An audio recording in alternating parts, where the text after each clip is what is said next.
జయ సమాధి వద్ద నివాళులర్పించిన అనంతరం శశికళ రాజ్భవన్ చేరుకున్నారు. గవర్నర్ సిహెచ్ విద్యాసాగర్ రావుని ఆమె ఇప్పుడు కలవబోతున్నారు.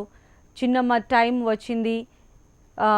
5 గంటలకు పన్నీరు సెల్వం గవర్నర్ను కలిశారు.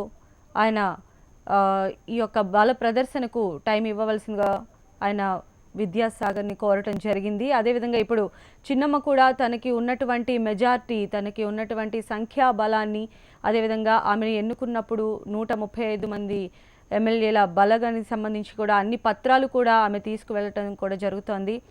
ఇంకా నాకు బల ప్రదర్శన ఉన్నది, బలం అంటే సపోర్ట్ ఉన్నారు కాబట్టి తననే సీఎంగా ఏకగ్రీవంగా ఎన్నుకోవాలి అని చెప్పి గవర్నర్ ముందు వినతి పత్రం ఇచ్చేటువంటి అవకాశాలు కూడా కనిపిస్తున్నాయి. ఇక మరి కాసేపట్లోనే ఇన్ఛార్జ్ గవర్నర్ సిహెచ్ విద్యాసాగర్ రావుతో శశికళ భేటీ కానున్నారు. మరి ఈ భేటీ అనంతరం ఎలాంటి పరిణామాలు చోటు చేసుకుంటాయి? ఈరోజే ఒక స్పష్టత అయితే వచ్చే అవకాశం కనిపించడం లేదు.